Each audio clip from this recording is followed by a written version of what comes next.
Yo guys, and welcome to another replay analysis with our boy Fruit Seller this time. Not Fruit Dealer. This is actually Fruit Dealer's dad. Fruit Seller. Okay? He gets shit done. He pays the bills. So Fruit Seller is a Diamond 3 Zerg. Doesn't have enough time to be a pro gamer like his boy.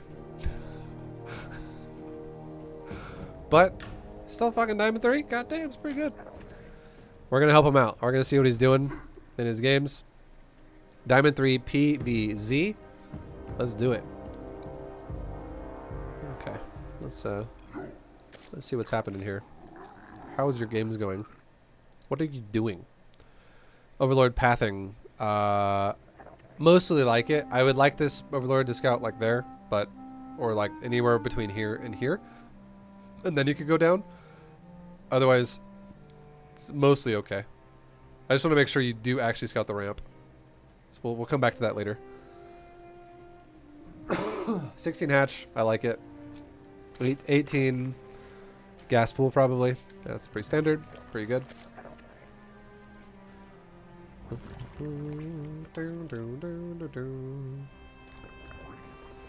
I like this Overlord in the front. I always tell people to do this. This is so good because you don't get cannon rushed without being aware of it at this point. Or proxy gated. Moving it now would be okay, which is exactly what you're doing. This is perfect timing. So far so good. Nothing really to complain about or to recommend yet. Okay, so now we have 4 lings being started. This is these 4 lings being started this fast. Against Terran, I would say is appropriate. Against Protoss, I would say is not really necessary unless you needed to kill something in your base right away, like proxied shit, whether it be cannons or zealots or something. Or it's only appropriate if you make them like this, if you're going to play macro, if you decide you want to run across the map and maybe try to do something. But a lot of times, the guys he will already have a unit in production now, like for instance an Adept. So what's my point I'm trying to make here? The point I'm trying to make here is I would like it if you actually went up to 28 supply, which is your first supply block basically, while droning up to that while making an Overlord. So you go up to 28, and then once you unlock up to 36 supply from 28, then you make Zerglings to defend. If that is your if the purpose of them is to defend, then you make them. There's no way an Adept is going to get in your base before that. So it's just less mining that you have early on. There could be 5 drones instead of 3. Is my point. Which is, you know, it's a bit. It's a bit.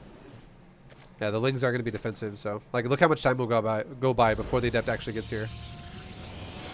Like it's so much time. You could easily have made lings 28 plus and you still would have been just fine.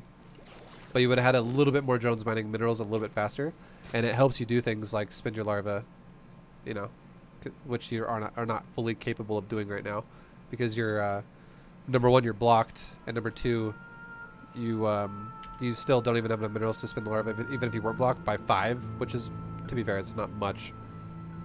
But it's just like it's a little bit of a help, basically. It helps get your third a little bit faster as well. It helps get everything a little bit quicker. Like it's just a little bit more money. Because you're eventually going to make the lings, and you're going to be at the same drone count either way. But it's like a bonus like 30 minerals because you make the drones first, or like a bonus like 40 minerals. Because if you have a bonus couple of drones for like 15 seconds, that's like it's like 30 minerals.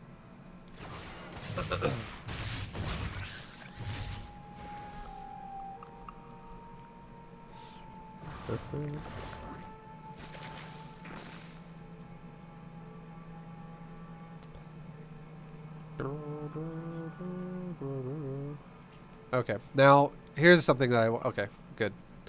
I was gonna say I want you to make a Roach Warren. When you're getting close to full saturation on your natural, like or you like if you're droning like crazy and you're not making a lot of lings, you can drone it pretty fast. You have a choice to make a round of lings to try and harass the Protoss or not, or just to, you know, play super defensive, which is what you're doing. Roach warning around this time, around roughly almost like 4 minutes, is good. Yeah, like I would say 340 Roach warning is like amazing, if you can afford it for like If it looks like something is going to be aggressive, a 340 Roach Warren is so good. at being in time to deal with everything. 4 minute can be kind of pushing it if your opponent goes for like a fucking super heavy, like a high gateway count all in with like a Twilight Council or something. Like a charge lot all in or some shit like that. Okay, now you see what he's doing. I'm gonna go to your vision. Seeing what this is, there's two ways you can deal with this, I would say, that are very effective. Because you already know what it is already. Like, this dude has shown you his build already. Okay, you know, we'll go back 1 second. Sorry, I missed something. I wanted to go back to the Overlord Scout and I didn't. So you never actually scouted the ramp. This is bad. I don't like that. I wish you would scout the ramp because this first Overlord has, it's very, very low threat of dying. And then also if you can, on top of that, if you can scout, if you actually can see the tech, that is very, very good. And here's another thing. Here's another thing. If you take it one step further, okay? We're talking about the Lings again. If you take it one step further, let's say you are playing like an absolute G unit boss, right? If your Overlord does not see an Adept cross, which it shouldn't cross before your Overlord gets here, like, the only way that would happen is if he proxied you. And if he proxied you, you would see no gateway here. Okay? But if your opponent does not have an Adept cross your Overlord, and even if he makes a Stalker first, you could theoretically make drones non-stop until, like, while getting Zergling speed, you could theoretically make drones non-stop until your natural is at 16. If he goes Stalker first. Or at the very least like 12 on the natural. And then you can make Lings. The reason why is because if you go Stalker first, that is not threatening at all.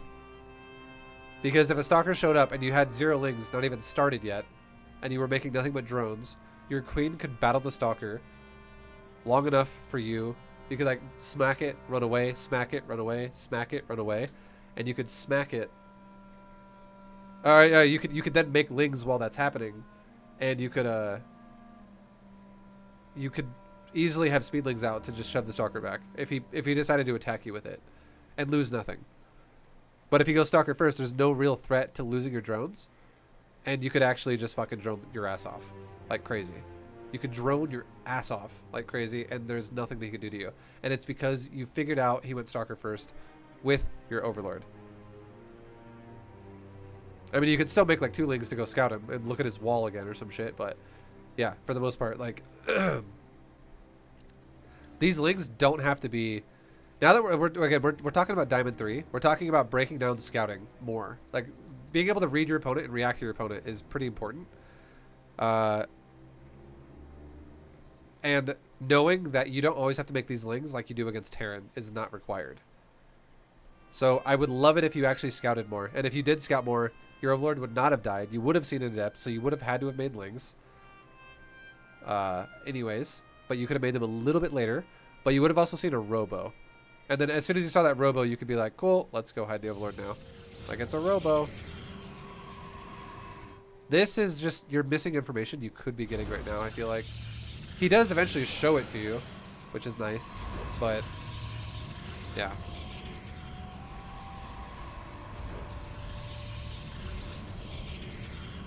My point I'm trying to make here is I want you to scout more with your Overlord, the first one. I love that you're sending a second Overlord to his base. I love that. But I want you to scout a little bit more with the first Overlord because Protosses, they will reveal their game plan really fucking fast. You just have to be willing to take advantage of spotting it. Robo first tells you, like, if you are a Zerg player and you see this, do you have any idea what this means? I can tell you what this means, you know, as a Zerg player.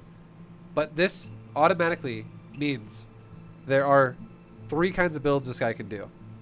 This means he can go for fast warp prism, gateway based all-ins.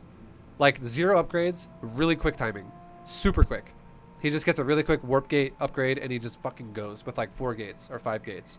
And that would be likely if you also saw like 4 or 5 gates.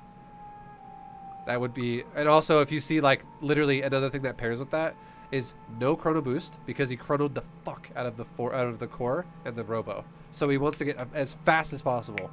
So if you see lots of chrono, that's already not happening.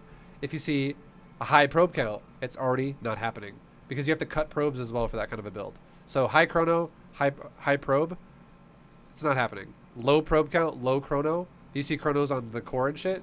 It could be happening. Also, then you see like 5 gates. Yeah, you better start making roaches and lings because you're gonna die otherwise. That is one of the builds that can happen with a robo first. It's really uncommon to fight that too. I would say I fight that build the least out of all robo openers by a lot. Like it's if someone goes robo, that build happens like 5% of the time or like 3% of the time. It's so rare, but it is a possibility. The next very common one, the most common one, is the next form of what robo could be going robo first. And that is Immortal All-In. The guy's going to go Immortal Sentry. And the more sentries you see, the more likely he's doing that. And he's already showing you sentries. So if you saw, even before he makes the Immortal, if you saw a fucking sentry in his base, and you went robo first, and he's making sentries, you should automatically be going, it's probably an Immortal All-In. And then as soon as you see an Immortal, it confirms it. It doesn't have to be that, but it will probably be Immortals if you haven't seen one yet. The last build that it could be, it happens sometimes, but again, not nearly as much. This final build happens probably like, we're talking like maybe like 30% of the time ish. 25, 30, I don't know. The Immortal All-In's like 75% of the time roughly. Like it's a lot when they go robo first. The final thing it could be is if he just decides, you know what I'm going to do? I'm going to go straight all the way to robo Bay, and I'm either going to go for like Colossus and do a Colossus push with sentries, or I'm going to do like Disruptor drops. Like some type of like Disruptor Colossus Robo Bay thing. And that could happen too. But the thing is if you don't see any type of a timing coming out of his base or developing in his base with sentries early, then the possibility of a Robo Bay, like if you don't see Immortal Sentry and like a couple Stalkers or something setting up in his base, then you know the possibility of the Robo Bay could be there. And then that's also when maybe you'd want to get like an Overseer and just confirm that and be like, what's happening? But those are the only things it could be. You can automatically rule out Charge Lot All-Ins. Nope. Adept All-Ins. Nope. Blink Stalker All-Ins. Nope. Fast Dark Templars. Nope. Really quick Archon timing. Nope. Really quick Stargate with fucking anything out of the Stargate. Mass Phoenix, Mass Oracle, Void Rays, Sky Toss. Nope, nope, nope, nope, nope. None of it. None of it's in the game now. Like it could be later if this guy wants to just do inefficient shit. But it would be a late timing. For things that are like actually relevant to you right now, it's those 3 builds I said.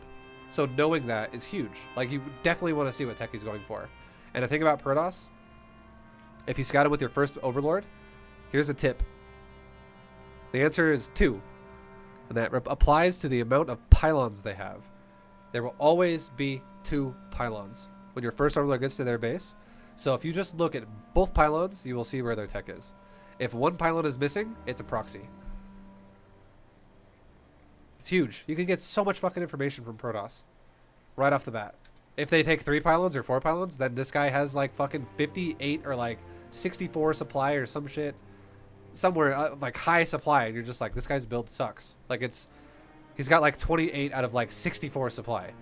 Holy shit, this guy is not efficient. Like it, you know, that in itself is like every build he could do is going to be slower because his build is inefficient.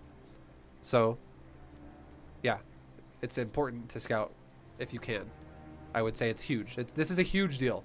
This, if I were you, if I was sitting next to you, I would be like, give me that fucking mouse. Scout your Overlord. Okay. Look for his tech. And then I'd watch you do it. I'd be like, look at, where the fuck is his tech at? Find it. That's important. And I'd get a ruler and slap your hand every time you told your Overlord to fucking hide on the cliff again. No, I need you to know what the tech is. It's important. Figure it out. It tells you so much about what you need to do.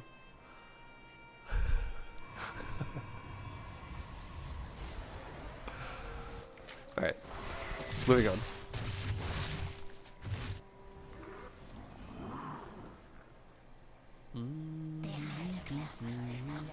Oops. I fast forwarded it. There we go. We're good. So you're making drones. I like that. There's no reason not to make drones because he took a natural. There's nothing that could kill you right this second, especially since he's making sentries. They're not threatening at all right now. I like the Roach Roaring response like we talked about already. Your build, you are going for a Macro Hatch. I am not against this because you're diamond. I don't think this is quite necessary, but I'm not gonna I'm not going to say it's the worst because I do think diamond players are going to generally have macro problems most of the time, so it's okay.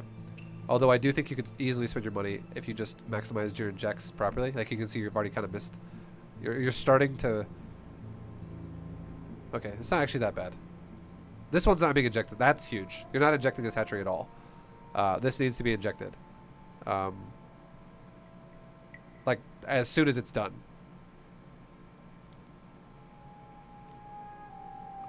So, this queen should be touching the hatchery, and the second it's done, inject. And if you miss that for like a full round of inject, it's going to be pretty bad. Yeah, no, it's... Okay, you injected it probably like almost a full round of inject. It's a 29-second thing. You injected it probably like 24 seconds late. That's a big deal. It's larva you need, and you also are larva capped on it now because you're not utilizing it, so that's also a big deal. Make sure you're using the larva properly as much as you can, which is again why I said the macro hatch is actually not the worst thing in the world here for you right now, because if you're going to have little hiccups here and there, it's okay. This will help you fix that a bit. It's more efficient than being inefficient. This in itself is inefficient, but it's more efficient than just straight up just not spending your larva at all and just having way too much fucking money. Because it'll give you bank larva to work with. Okay. Now, you're taking your gases, I would say, a little too fast, in my opinion. I would like it if you... I like doing my gas. If we're going to talk about a speedling opener into roaches, I like taking my gas similar to how I like going speedlings against Terran. I would like it if you took one gas, you got speed, you took 2 drones off, you waited until you got 100 gas off of that, or basically it's going to be around the same time. You're fully saturated on the natural. You then put 2 drones back on this gas. You take a layer, and then you take your gas number 2 and 3, not 4, just gas 2 and 3 when your natural has like 12 drones on it. Like 8 to 12 drones. Half to 2/3 saturated. You take gases 2 and 3. And then, if then you confirm he's all in. He's not 3-basing it. He's 2-base all in. You could then take gases like 5 and 6, or 4 and 5. And then just like make them now. And you would rip off the mineral line, because I think a great response to that with what you've done would be go Roach Ravager. You have access to Roach Ravager right now, and that would be a great way to defend it all in.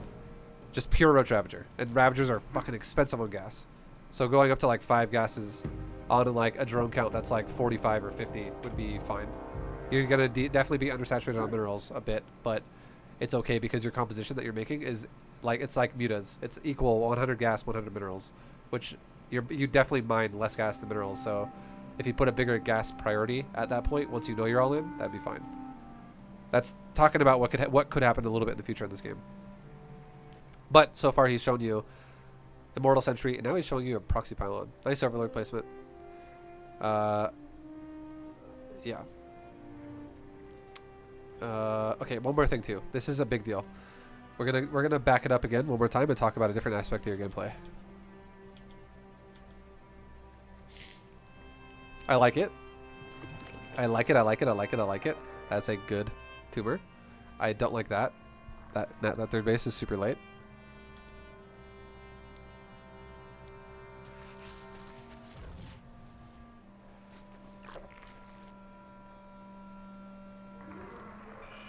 Hold on. What happened? Okay. So it's not that bad. It's actually not that bad. Yeah, I take it back. It's fine. It's fine. Take it back, sorry. Take it back. Second queen. I like your second queen. I would like it if this happened, okay? This queen, after doing a nice tumor, should go to injecting. I would like it if it injected, because it's gonna definitely be ready to inject before this queen's ready. When this queen pops out, I would like it if you built another queen again, a fourth queen off this hatchery. And what you do with this queen is you could make a creep tumor like right there. And what this creep tumor could do is you could spawn creep, like you could take it from like there to there, and then you can make a choice to go from here to like down, or you can make it to go from here to there, to there, to there, to there, and you could have like this creep tumor coverage over your entire main base. So in case he warp prisms your main at some point in the game, you just have creep. And then you could, if you really wanted to actively change it or use it again, you can make the creep tumor go from like here, backwards, off the cliff, down here, and you could spread it this way if you wanted to as well. That could happen too. But I would love it if you made a queen, another queen, make a tumor, connecting your natural to your main at the very least, and then you could also just spread it this way and make it go outwards. That would be fine too. You use this queen to inject. It's not that bad, but you're missing a little bit of time on your inject. I think this queen, just the way this is going, I would like it because your third is late, and the reason why it's late is because you're always prioritizing Zergling speed. I think you should prioritize Zergling speed. So here's the trade-off, okay? I think if you waited for this queen to inject, okay? The new queen you built, waiting on that queen to inject, and your first queen runs out, puts double tumor, goes to your third. I think that would be okay if your third was built before you got Zergling speed, because it would be faster, and your queen could actually associate and inject with it when it was done, and it would be a lot more efficient. But because your third is delayed, because you're always getting Zergling speed before you take your third, which I think is fine in ZvP, because adepts can be very annoying early in the game, so getting Zergling speed is kind of nice to deal with that. I think you should just go tumor, inject, and your next queen that builds should become tumor, inject. And then your fourth queen that builds should just be tumor, tumor, tumor, tumor, tumor, tumor, tumor, all game. Or until you get a macro, until you have a lot of active tumors, and then you want to put a fourth queen on a fourth hatchery. That's fine too. Because what'll happen is if the reason why this makes sense, okay, is because if you don't do it that way and you go, your first queen that builds goes tumor, tumor, and it's way out here, and you wait on this queen to inject it. Now look at your inject energy, 10, 19. They're off. They're off center because an inject is faster than a queen's build time. So now you always have to remember inject, inject, inject, inject, inject. Like you have to do it alternating, otherwise you're gonna miss an inject. It's just gonna be annoying. For now, like it creates more of a chance to fuck it up.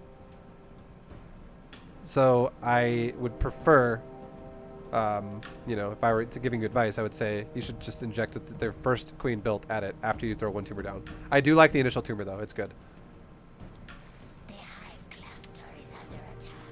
And then you really need to make a fourth queen because what I was kind of talking about as well was your creep spread. Your creep is really weak, especially since you know you're being all in. This is very all in material right here. This is like, okay, yep, he's all in as fuck. Your Overlord is also off the cliff a little bit. It shouldn't have died. If it was properly there, it wouldn't have died. But this is very all in-esque. And if you're fighting someone who looks like they're all inning, the priority of this of creep is so high now. It needs to be good. It needs to be spread faster. And you need a tumor in every direction around every base. So you really need a tumor right there. So you should have had a fourth queen started to just because you're going to spread creep, just because you're always going to do that. But now the process of always actively doing it as soon as the cooldown is ready should be higher. You should actively put more thought into it and go, okay, yeah, we're probably getting all in now. I need to do this more often. I need to make sure this is a priority. And your fourth queen, the first tumor your fourth queen spawns, that spawned out of your natural, should go up to right here. Right there at your third base. And just spread it this way. And then as soon as you spread one tumor from like there to there, you can put another tumor with your queen like right there. And you can spread creep like this way, and then you can put another tumor when your queen is ready for another tumor again, like right there. So you can spread creep that way, and that way. And then you'll also have two tumors down here that can spread this way and this way. And that'd be great. That way you have creep going down every fucking avenue that he can attack you from. And then by the time he attacks you with an actual immortal, then your creep could be out here, and like out here as well. So you have a ton of breathing room to work with. If your creep doesn't really move much from where it is and he attacks you in like the next like 2 minutes, this is going to be tough. And the fact that you don't have a fourth queen is definitely going to influence that. Now, in terms of drones, a good time to cut your drones off if you know you're getting all in, okay? A good time to cut your drones off if you know you're getting all in is 5 minutes. Okay? 5 minutes. Whatever you've managed to squeeze out up until 5 minutes is what you're going to squeeze out. This dude looks very all in. He looks like a fucking big all-inner. Cable Man looks like a big fat all-inner because he's going Sentry Immortal. And if he does not take a third base by 520, you already know, at the very least, he probably has like 6 gates in his main. Maybe like 7 or 8. Probably not 8 because he has a Robo. 6 to 7 would be my guess. That seems appropriate because a Robo is expensive. 8 gates is what he could afford off of 2 base by 520. So if you subtract 2 gates and put a Robo in there, that's appropriate.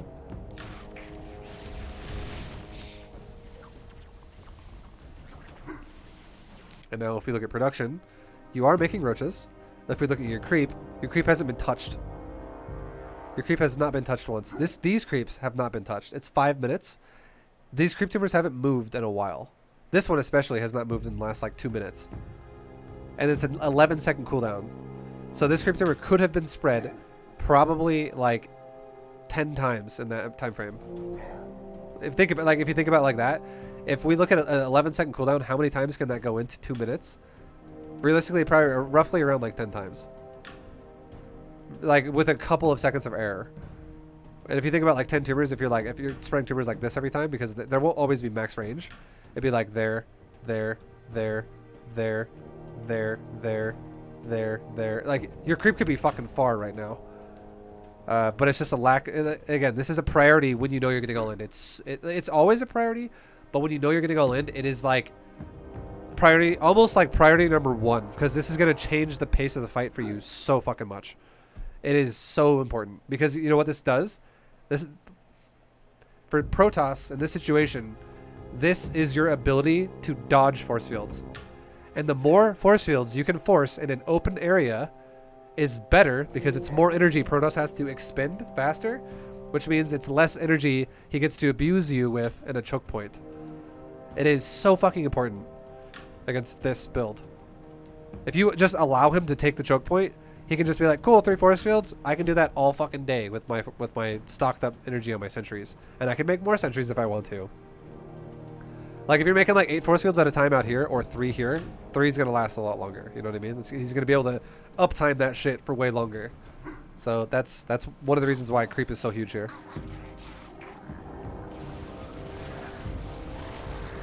Okay, now you have Ravagers, you have Roaches. And you gotta be really careful. You never wanna just auto attack and just let it auto attack the whole time. You wanna bait force fields out. So the fact that you shot him, that's bold. You didn't bait shooting him, you literally fucking shot him. You should be backing up like right now, because what I'm guessing is gonna happen is you're about to be fucking force fielded like right there. And he's gonna cut your units apart. I would back up right now if I were you. And I would let him poke the hatchery and I would poke him with biles. And I would feign pressure. I would try to bait force fields out of him. If you just A-move it, you're fucked. You're going to get abused. Okay, good, good. I'm glad you backed up. You should be backing up again right now. Like, poke him, or feign a poke, and back up. Because again, force field's right here, right now. You can totally... If it kills all your roaches, then your third's going to die, for sure. There's no way you save that. And your third should die now. Okay. How fast did you buy? Did you buy all that before he did that? I'm just curious. I want to see your bile. Or did you immediately react to it? You reacted to it right away. So you're using biles defensively. One bile was defensive, one bile was aggressive. I like it when all... personally, I like it when all biles are aggressive and you feign pressure. I think it's okay to break force fields if you need to just get your units out of there because they're going to die otherwise. I think that's fine. So I think the way you used bile was fine. I think how you overcommitted with your roaches, though, was bad. You should be expecting force fields, so you should be trying to bait them out, which is why, again, like I said before, it's great if you can bait them out when you're not fighting in a choke point, because when you bait out force fields here, it's 3 and you're just fucked, if it works. Up here, it's like, he's got to do like 8, seriously. Like, imagine doing these 3 force fields and like there, there, and there. Like, what is that going to accomplish? Fucking nothing. He's going to have to be like, another one over here, another one there, another one here, another one there. Like, he's going to have to widen that line pretty hard, or like curve it towards his army. So the wider area you engage in versus something like this, the better it is for you, because then you can also, when you bait forward force fields, what you can do is you can run near him, throw a bile at his army, back up, and if he stays and commits to force fields, you might land biles on his ass as he's trying to actually force field you, because he's trying to be greedy and catch your units as well. But if he plays it conservatively as well, plays it safe, well then you're just biling for no mana cost. It's just a cooldown, which is 7 seconds. So you can do it all day. You're just like, bile, run away, bile, run away, bile, run away. That sucks though when that happens, because that now you just lost so much power here that the chances of you now not letting this die are like really fucking low. I don't know why he's backing up. Okay, good. He needs to kill that hatchery because he totally can.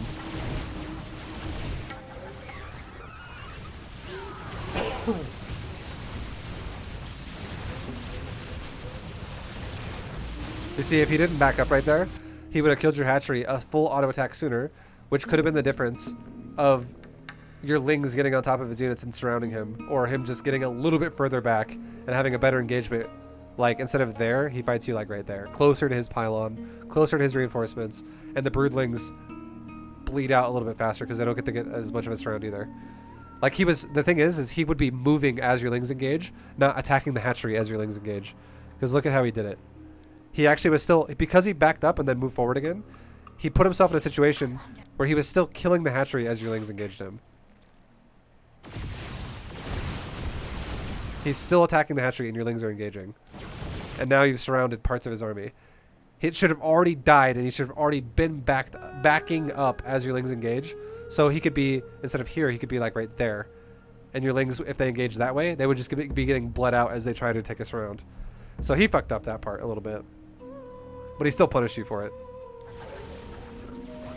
I mean, it was good of you though to read that he fucked up by waiting so long to kill the hatchery that you saw an opportunity to use your Lings there.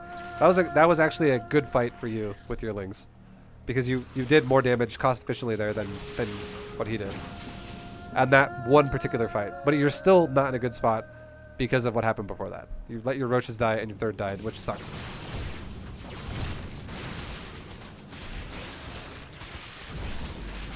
Okay, and then now he just doesn't have any fucking sentries anymore. He built 4 and stopped. And then he's also using a slow pylon to warp in. He doesn't have a speed pylon. He also didn't make as many units as I feel like he could have. So this is why right here. It's because look at his economy. He just like stopped making probes.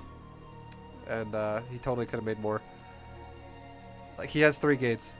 This is it's a very early, he's doing a very early, awkwardly timed all-in, and he's also expanding.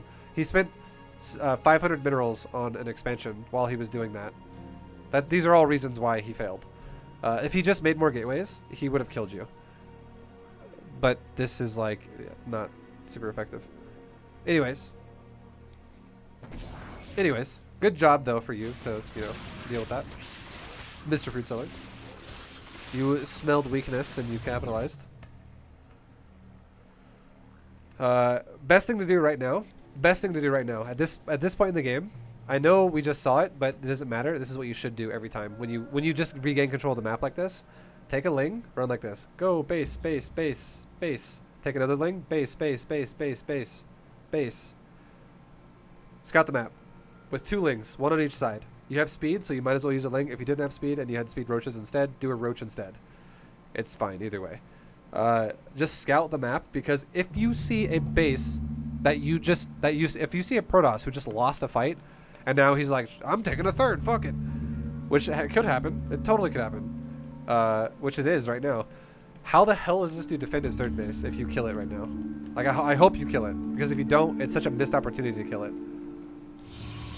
Like, he just recalled away because his army was getting fucked by this army. A bunch of Lings versus only a couple of weak Stalkers and 1 Immortal. Your Lings would crush, and your Ravagers would also help kill shit pretty fast. The longer you wait, the more likely it's not going to happen, though, because he's getting more established. And at this point now, I would say you probably won't be able to kill it. But look at how long ago he recalled. Okay, we'll see how many seconds went by.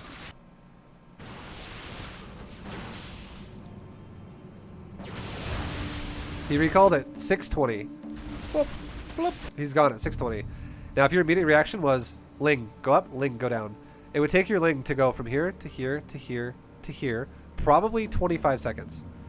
20 to 25 seconds, okay? We'll just say 25 to be fair, to go in a circle like that.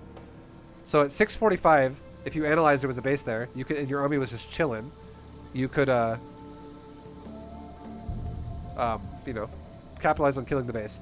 Another thing you can do, if he recalls and you know you have map control, instead of playing it so safe with your lings like this, one thing you could do as well is you could go literally run your whole army to his potential thirds. Run there, then run there, then run there. Just check him and see if he has it with your whole army right now. You can do that too. Instead of looking for hidden bases, you could look for his third. And if you saw a third, you could kill it. If you did kill it, you backed up. You could then check for hidden bases, like anywhere else on the map. If let's say he defends it and you don't kill it, and you could then once again check just to make sure no other bases are on the map. You could do that too. You could do that in the order of process, so you maximize your time, where it's like you just immediately kill this pylon and fucking go. Because again, this base is like easily deniable. It's so easily killable right now. Your links if you links around to that, it would just die. He would obviously rebuild it, but it would delay him for his third base by like another minute.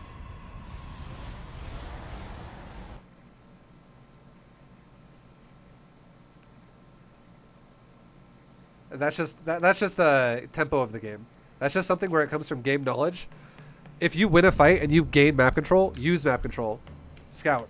Do a little bit of a read on what's going on, because also that read not only tells you that he's taking a third base, it's multi-purpose, right? If you could somehow capitalize damage and fucking kill that base, that would be great. But that third base also tells you that this is not a good idea. There's no reason to make static D right now. All this does to you is it makes your drone count suck. Oh, yeah. Your drone count is pretty much tied with Protoss. And this Protoss just did a 2-base semi all-in to you. It wasn't fully all-in because he didn't make a ton of gates. And he still eventually took a third, but this third for him was so late. This third is going up at 7 minutes and 41 seconds when a normal Protoss's third will be going up by like 5:40. 5:50. So his third is almost like 2 minutes late. Almost 2 minutes late. It's very, very late. And like if you're playing a standard style yourself, you could totally be having a lot more drones than he does. Even though you lost your third. Unfortunately, that sucked. But even though you lost your third, you could still have more drones than he does because his third is so inefficient. That is very late. But you're doing inefficient shit yourself too, because you don't know, like you're not getting a good read on the game, so you're making just kind of guesses instead of actual reactions. Also, this is too early for double Evo, I would say. I like double Evo chamber. I hope you don't get Carapace. Carapace is so fucking bad against Protoss. It's almost pointless. It's pretty pointless. The reason why is because there's breakpoints of units that don't change how much hits it takes to kill you. The only unit that really gets affected by armor on the ground for Protoss is a Zealot. For like if I am a Zerg and I have Carapace, the only unit for Protoss that really gets affected by that is really just a Zealot. Sentries don't matter. They're just like, they have bubble guns. It's like imagine like a toddler blowing bubbles at a wall. That's the Sentry. A Stalker, it hits relatively hard enough to deal the same amount of damage to kill the unit, but the main reason why it doesn't matter so much against Stalker is because Stalker is a projectile unit, so there's always a lot of overkill. Like 10 fucking Stalkers might always shoot a Ling when it would have only taken 3 Stalkers to kill it. But it's a projectile unit, so all the AI does is it goes, that's a close unit to the Stalker, shoot it. And then all of them shoot their shot, and then it's in the projectile as it then connects to the target. You can't redirect it. It just hits the unit that's dead already. So it takes only 35 hits to 35 HP of damage to kill a Ling, or 35 damage to kill a Ling, but it might have gotten hit for 80 because like a bunch of Stalkers shot it. So it doesn't matter against Stalkers for that reason as much. It doesn't matter against Archons or Immortals, because Archons and Immortals have checkpoint damage where they basically are, it's like every time they have an attack, they just like delete half your fucking unit. It's like each time an Immortal shoots, the entire upper half of your roach just got fucking deleted. Like it's like a massive like shotgun blast or something. And you're like, okay, yeah, that hits really hard. Holy fuck. Archons, same thing. It one-shots Zerglings. It 3-shots a Hydra, always. An Immortal, 2 shots a Zergling. And it always will, with full upgrades of weapons, it will always 4-shot a Hydra. It will it'll 3-shot a Roach. Always. Carapace does not change these things. It's checkpoint damage. It does the same regardless on most units for Zerg. So it's not worth it to get Carapace, really. All Carapace does is shrink your army size because it's so fucking expensive on gas. And then you'd be better off just, if you're going to get double Evo, getting both weapon upgrades instead. So you can do Ling Run buys and also have like Hydra Lurker, Roach upgrades. So yeah, anyways, my point is Carapace sucks against Protoss on the ground, early game. It only makes sense to get it. It only makes sense to get Carapace late game against Protoss. We're talking like 15 to 20 minutes. If the game turns into a position where you're both doing Ling and Zealot run-bys at each other's bases repeatedly, and you're like, I want my Lings to be a little bit more effective here, and I'm going to make Carapace for the purpose of the fact that he has Zealots and I'm eventually going to get level 3, then that's fine. But getting Carapace early game, all it does is it makes your control of the game go a little bit lower and a little bit lower, because you're so expensive on getting Carapace on the ground early. Air Carapace is amazing. Yeah, Spire Carapace is fucking great, but this is not an Evo Chamber. That's a Spire. Ground Carapace against Protoss is fucking bad. It's not necessary early game. It really isn't. You don't need it. The only time, okay, seriously, the only time Carapace on the ground is good. There's only one time where Carapace on the ground is good. And that is when you fight against someone who rushes Sky Toss, and your ideal strategy to counter that is like Nidus Queens or some shit like that. Like you're going to do some type of a really aggressive timing and you want to have like level 1 Carapace for that. Or you keep doing it and now you have level 2 Carapace and you're really pressuring the Protoss. That'd be okay. And you're fighting like carriers and shit. That's fine. But other than that, it's like fucking garbage. It's pretty bad. Yeah. Anyways. So, we talked about that. Going back to talking about like what you're doing. Again, we're talking about efficiencies, right? And I don't like the static D. Another reason why. One more fact about Carapace being shit. So you're going Lingbane Hydra, it looks like, which is it's a nice style. It's pretty good. It's pretty standard. If you go Lingbane Hydra, like I said before, the only thing that gets affected by Carapace from the Protoss on the ground is Zealots. But if you're making Banes, and the whole purpose of that fight is Banes kill Zealots, and now the leftover fights the leftover, Carapace is pointless again, and now you just have less Banes or less Hydras because you went for Carapace upgrades. 1 Carapace upgrade is the same thing as 6 Banelings. Level 2 Carapace upgrade is the same thing as another 9 Banelings, which is now 15 Banelings in total. A level 3 Carapace upgrade is the same thing as 12 Banelings, which is the same thing as 27 fucking Banelings in total for level 1, 2, and 3 Carapace combined. So, yeah, you're better off just making fucking Banes if you're going to go Lingbane Hydra instead of getting Carapace to fight Zealots. That's the final point.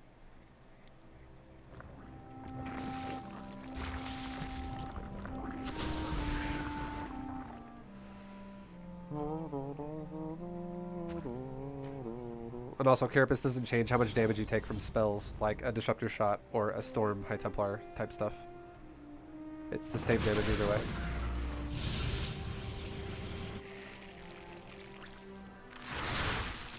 You're going Ravager, Lingbane. Okay. That's fine. Okay. So, I don't like that you don't scout. Always, always, always, always, before you take a fight against Protoss, scout. I'm going to say this. You're playing this game super blind. You have no idea how many bases the Protoss is on, and you have no idea how many drones you should make because you're playing blind as a bat. Okay? Super blind. You don't, what I want you to do is, again, like same thing I said earlier, like when you took map control, scout the side of the map, scout the side of the map, leave a Ling maybe at like his outer bases that don't have a base yet. So you can be like, oh, look, he's taking a base. Oh, look, he has a base. Like you have no idea where his army is or where his bases are. For all you know, this guy could have fucking 2 base still. Like, obviously that's most likely not going to be the case, but if it was, he would have already attacked you by now. But you get my point. Like, you have no... You're just running in blindly. You're like a guy who's with fucking Lara Croft in the movie, okay? You're that guy in Tomb Raider that Lara Croft's like, we gotta be careful. This could be booby-trapped. And the guy's like, fuck it, YOLO. He runs down the hallway. He gets his head cut off as his fucking torso falls forward. It gets stabbed by spikes. An arrow shoots him in the ass. And then he's just gone out of the movie in the first 3 minutes. Leroy Jenkins. Yeah, like it's no fucks given. You got to be a little more cautious about how you play, for sure. Scout a bit more, because you're playing this so blind, and not only are you making incorrect choices with your macro, but I see this going very badly for you, potentially, if you just run up a ramp and do a bunch of disruptor shots and force fields, and you don't at all punish outer bases. Like because here's the thing, if you trade army for army right now, let's say you and him both reset, and you both lose 100% of your army. Let's just say that was in a magic world, that's what happened. You both lost 100% of your armies. You're behind because you have less economy than Protoss, and even if you're tied on economy with Protoss as Zerg, you're losing. So you should definitely be trying to not let him expand instead of trying to just Rambo his natural, basically. That's kind of my point. My man.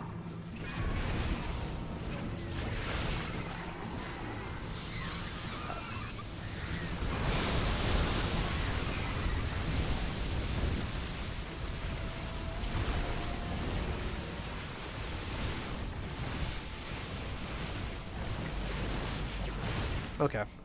So that kind of went well for you because I think the Protoss kind of... He expended himself too fast. He burned his disruptors a bit too early. Like, he just double shot you right away. You never want to do that. Disruptor shots one shot everything you have. So you don't want to double shot because you're not going to get juicy hits. You're going to get one decent hit and probably another hit that's just going to be like... just going to whiff and do most... I'm expecting this dude to not be able to micro two separate disruptor shots perfectly.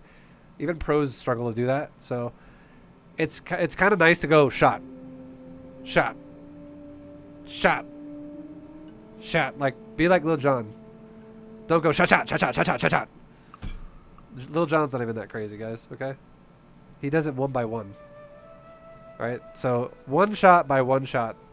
But you do them in unison. You do them one after the other. And then, you're good. You get way more damage that way. And also another thing, too, is he didn't replace his force fields when he broke them with Corrosive Bile. So, your banelings just kind of, like, fucking murdered a lot of his army. So it went okay for you, okay? In this position again, right now, what should you do? You're going for a Spire. I don't mind that. It's a total gamble that you made this. You just made it just because. Like, if this guy was going for a, let's just say hypothetically this guy had Stargate, and when you ran across the map, he had some, like, sentries, some Storm, and some carriers, or something, you know, because you both didn't really do anything for a while. Like, or, I don't know, like, okay. I'm not going to say it like that. It's weird. I'm going to confuse everyone. I'll say it like this. I don't mind that you built a Spire, but what I don't like is that you're not scouting anything. You did indirectly scout his army composition, which was Sentry, Immortal, Disruptor, Stalker. So the Spire is okay now, but you made this before you even knew he was making that. What I want you to do is, at the very least, send like a Zergling every once in a while, like every 45 seconds, into his base. It'll die, but just look at what he has that kills it. Oh, Stalkers, cool. Oh, Immortals. More Immortals. Disruptor, cool. Sentries. You'll get ideas as to what he's making instead of just being like pure blind. Because if he was going into like Stargate Phoenix, and let's say he picked up all of your fucking Ravagers, and he had like Storm or something, or Archons, or something absorbed the Banelings on the ground, Archons would be perfect. Like Archons would have shut that down so hard. And he has, like, let's say, like 10 Phoenix that pick up all your fucking Ravagers, and you're like, well, what do I do now? I went for Spire Ravager. It's going to be hard because you have no gas to make, like, you don't have enough gas to make a bunch of Corruptors and a bunch of Roaches with, or something like that. Another thing you can do is you can send in, like, an Overseer. Just scout something, because playing this blind is, it's literally like you're honestly flipping a coin over and over, being like, I hope it works. I don't know. I hope it works. It's just risky as fuck. But with that attack, again, I'm not approving of it, but with what has happened up to this point, you've now confirmed he's going for a ground-based Protoss style with Robo Bay tech, which is disruptors. So, if you go for a weapon upgrade and mutas, that is actually not bad. If that's what your game plan is going to be. This is bad. I don't like that at all. This is not twitch.tv/boom, okay? Only Boom does banelings like this. No, it's this is okay. It's not necessarily bad. I'm not gonna say it's bad, but there are better alternatives. Okay, there's only one way this actually gets something done, and that's if you fucking kill his economy. You need to kill it. If you keep going for his army with this, you're going to take bad trades. You're going to get fucked. If you, however, though, scout his expansions and you find where his bases are and you manage to kill his nexuses over and over and over and over, then I would say this is okay. That's the only way this makes sense, is if you kill economy with this. And like furthermore, if this is advanced, I'm not going to tell you to do this, but one thing you could do in the future is if you had like a drop lord, banelings, go here, drop lord, banelings, go here, because you have so many fucking banelings. You could do that too, and you could kill mineral lines of probes. That's advanced as fuck. That's not diamond 3 level. That's probably more like masters 1, masters 2 maybe. That's not super easy to do. Like people will overcommit to that super hard and just be like, I'm going for the baneling drop, and just throw every other aspect of the game away. But yeah, my point is if you're gonna go bane heavy, you need to kill economy. That is the purpose of this. Not kill army, because these actually, your economy is actually worse than your opponent's. And you, well, it kind of was up until you killed some probes in the other base there. I'm glad you killed the Nexus. That was good. That's the proper thing to do. But keep doing that. If you fight his army, that's incorrect. That's just yeah. I could say it like 10 different ways, but that is the point. That is what needs to happen. And now that he has Archons, this is what I'm talking about.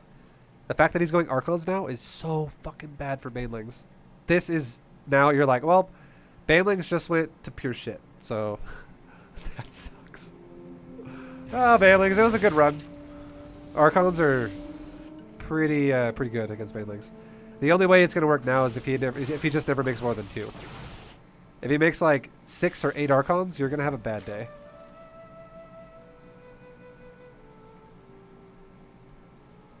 He sees you with an observer too. I like that you're going mutas. But like, I would have loved it. If you're going to do like mutas, I would have just loved it if you would have gone for mass muta. Like just spend all your gas on muta and get weapon upgrade, because your opponent had no Stargate. And he had Robotech, heavy Robotech. What you could have done then if you would have mass mutas right away is you could have flew into his base, kill probes, kill probes, kill probes, kill probes. You just literally wipe his economy out again. Mutas, again, are designed to kill the economy. You don't really want to fight a Protoss' army with muta until you know that a Protoss can't replace as fast as you can. Like the Protoss is broke. And you also have a high number of mutas. Like if you're not one-shotting Stalkers, you don't fucking fight Protoss army. You should be one-shotting Stalkers not only with your first hit, but also with like the bounce. We're talking like 35 mutas is like appropriate time to engage a Protoss army. Or like 30 minimum with like supportive like Zerglings or something.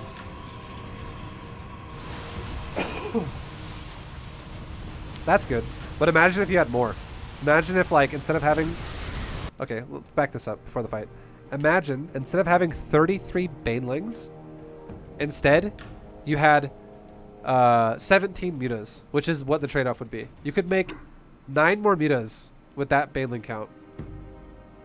And you, well, no, wait, what? Hold on. 8 more. You could, sorry, you could be at 16 mutas with your the current units you've made so far. You could be at 16 mutas. Sorry, I did the math wrong. 16 mutas. Don't do math on stream. That's what they say. 16 mutas, guys. 16. You could then imagine if 16 mutas were in his base when you got here. You'd be fucking destroying. Super good. But watch what the Banelings accomplish instead.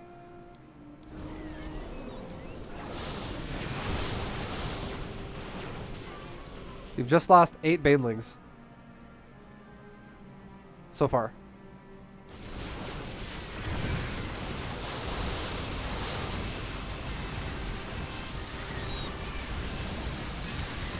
I'm not even kidding, dude. I think I think out of all 33 of those Banelings, the only thing you accomplished was forcing out maybe like 6 force fields and killing 2 Stalkers. Like, that is not worth it. And the reason why that was so bad is because you made them blindly. You're just like, ah, fucking Banelings, let's do it. Like, it's probably, I feel, again, I know I'm ripping Indy really hard. This is probably just your standard right now. But now that we're in Diamond, you really have to scout. You have to play a little bit more reactionary. Because if you're going to macro Zerg, that's how Zerg plays. If you want to play all-in Zerg, you don't have to be reactionary. You just fucking all-in. And your games are going to last less than 7 minutes every time. But if you play macro, you do have to play reactionary. Because if you make the wrong thing, you get fucked over pretty bad. Just like that. That was a terrible fight for Zerg.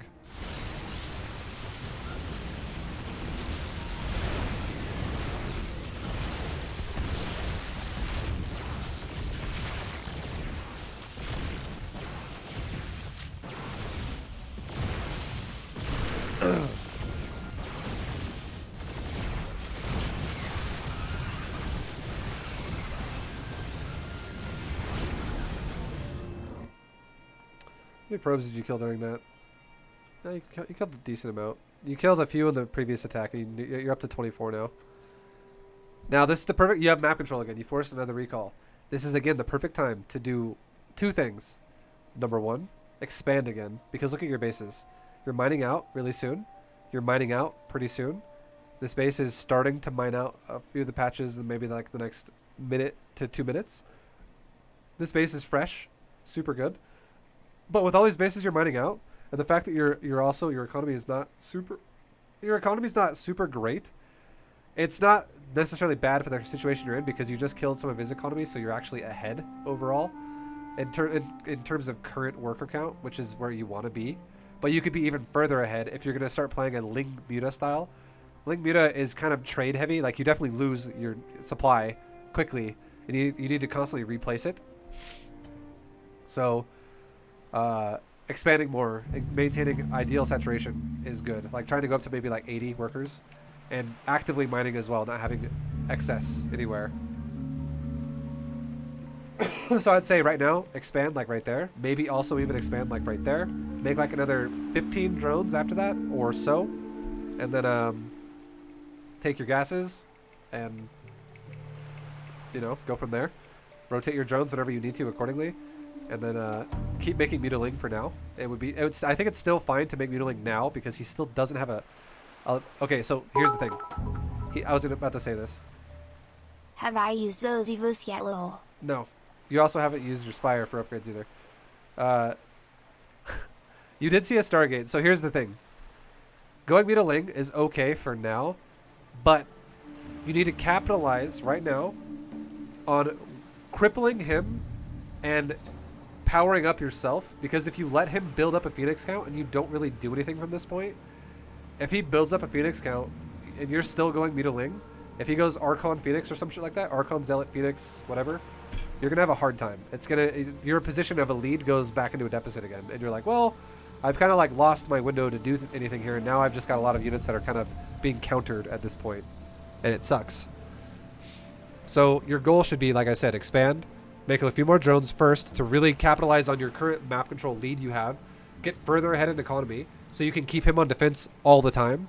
And once you've then done that, gut his probes everywhere. Everywhere you can. Kill probes. Kill probes. Kill probes. Kill probes.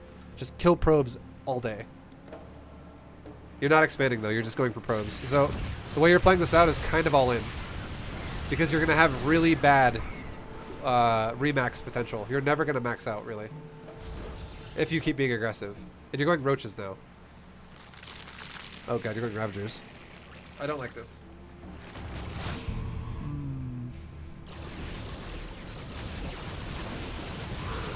The reason why I don't like this is because, like, this army, you're putting the game in a situation where you have to kill him right now. But he's going into Phoenix now. He's still making the army on the ground that he has before, but he's now going into Phoenix, and what could happen to you is if he actually... Let's just say he macros a bit better, okay? And let's say he's got more Phoenix than he does.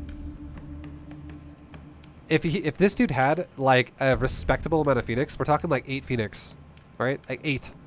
He could kill all your mutas super easy, and then as soon as all of your Mutalisk are dead, you have no way to cover your Ravagers. He could just pick up Ravager, pick up a Ravager, pick up a Ravager, pick up a Ravager, pick them all up. He could pick up like 16 right off the bat, guaranteed. If he has like 8 Phoenix, because the amount of time it would take to kill the mutas and all the Ravagers, he could easily generate energy on like 2 pickups per Phoenix. Pretty, you know, it's going to happen. Like, you would get fucked by Phoenix right now if this guy had more of them. And then if he whittled down your Ravagers enough to survive what was left on the ground, you just expended your bank into an army that is now, you know, it's going to die. And then you reset, and then you don't reset the Protoss because you don't have any way to kill the Phoenix. So now you put yourself in a position where you can't really go Spire anymore because you don't have enough gas to contest the Phoenix, and you're forced to go something on the ground that can contest the Phoenix. But if he's also going Colossus, that's going to suck ass, because what contests the Phoenix on the ground? Hydras. And if you go Hydras against fucking Colossus Phoenix, you're going to be like, this sucks. It's like you basically could counter yourself into a corner, and then now you're just fucked because you're neglecting your economy and you don't have enough bank to make proper rotations of your army. And you keep burning your bank like crazy. You're making crazy tech choices, I feel like.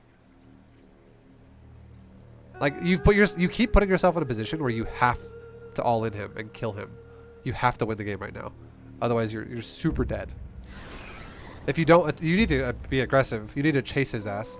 If you don't chase him and you give him time, you're making a mistake. Like this is so all in. What you're, oh my god, you're making more Banelings. Okay, you just seem to like to revert to Roach. Okay, I am understanding more now. I'm just gonna say this is the last thing I'll say, and I'll kind of drop this point now, because we've kind of talked about it a lot up to this point. I thought this was a reaction, but I don't think it's a reaction anymore. I think your go-to Zerg versus Protoss style is Ling Opener into Roach Warren, into Roach Ravager Bane, into Aspire, into back into Roach Ravager Bane, and you just keep repeating this. I think this is just how you play, which is fine. Like if that's what's happening, that's okay. I think that will have worked for you up to this point. But you're at a stage now where you're gonna have to start playing reactionary, and you're gonna have to start learning compositions other than this. A little bit. This composition, and the only way this composition that you're going for works is if you're hyper aggressive and you keep breaking your opponent down, and you always focus the expansions first, newest expansions first, and then go deeper into his base after, if you still have enough army to push. Because if you play hyper aggressive all-in playstyles and you play passive like this, like you're just waiting and waiting and waiting, if this guy overcommits and he makes a mistake, you could win, but you're relying the game on a win if your opponent makes mistakes, rather than on decisions you're making that are correct. It's incorrect gameplay, basically.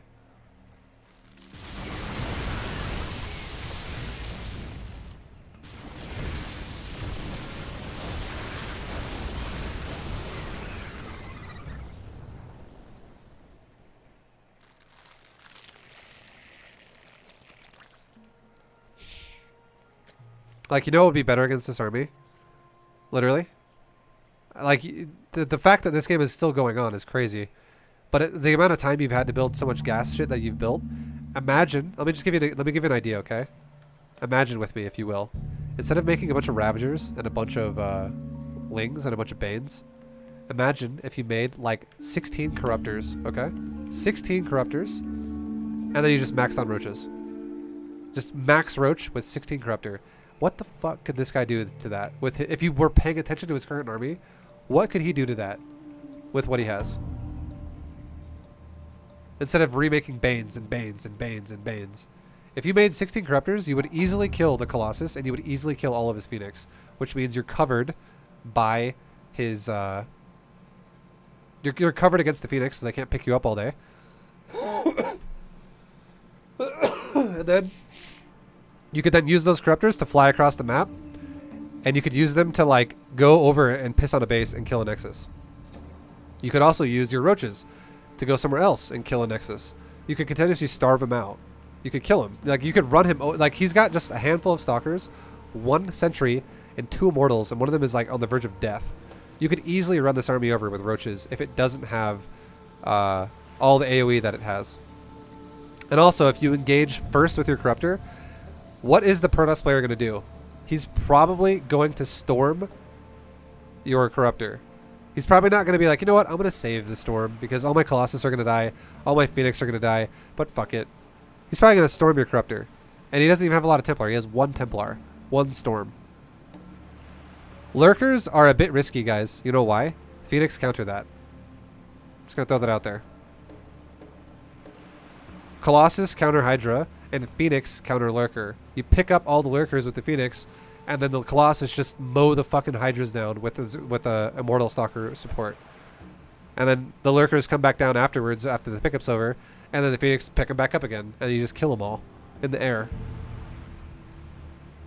Mass Ultras. He doesn't even have a Hive, so that's also another reason why Lurkers wouldn't be good is because there's no Hive, which is more time and expenses that have to be put into play here. So he doesn't have Hive Lurkers either, which are shitty Lurkers. Lurkers without Hive Tech upgrades are not the greatest. They're way better with the upgrades on Hive. But he doesn't have access to go into a fucking Ultra either. Vibe, are you thirsty? Relax those wonderful vocal cords and refresh yourself with the sweet, delightful beverage that is Coca-Cola. Open happiness. Oh shit, Nitro, thank you, man. That sounds pretty good. Now that in this replay analysis that I'm gonna put on YouTube, that Coke ad's gonna be there forever. Coke, you better fucking start paying some royalties here. For every Coke that gets bought from my channel, I want a percentage of that purchase. Give me a link, Coke. Let's go.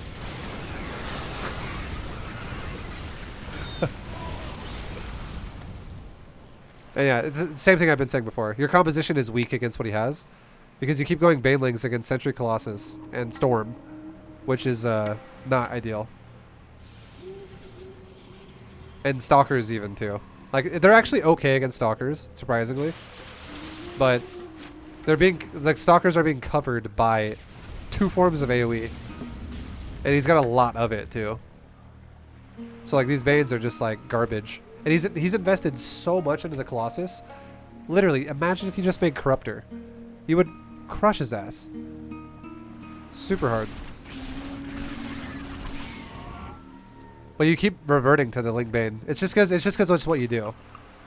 Like, this is that moment where it's hard, because as a player, you're gonna now have to start changing your ways. You have to start. I could say this in a very mean way, or I could say this in a very PC way. You're gonna have to start expanding your horizons and adapting to situations that your opponent is throwing at you.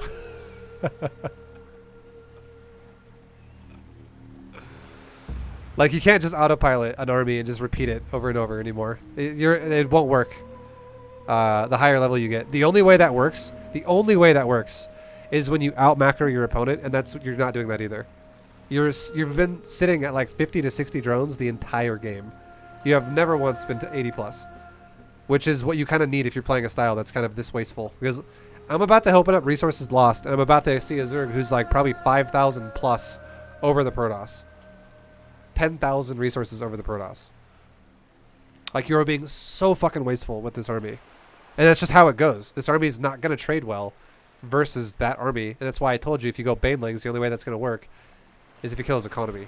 You don't want to fight his fucking army with it, because that's what it looks like when you do. You just start taking these plummets in fucking trades. And I imagine it's going to happen again right now. Kinda. I don't. Your army looks like surprisingly large versus his. It does. His army is surprisingly powerful though. Like, these 4 Templar here. Imagine like I don't know. Imagine something very scary. Okay, that's all I can say. These are like this is like a flamethrower, and you're like a little army of ants.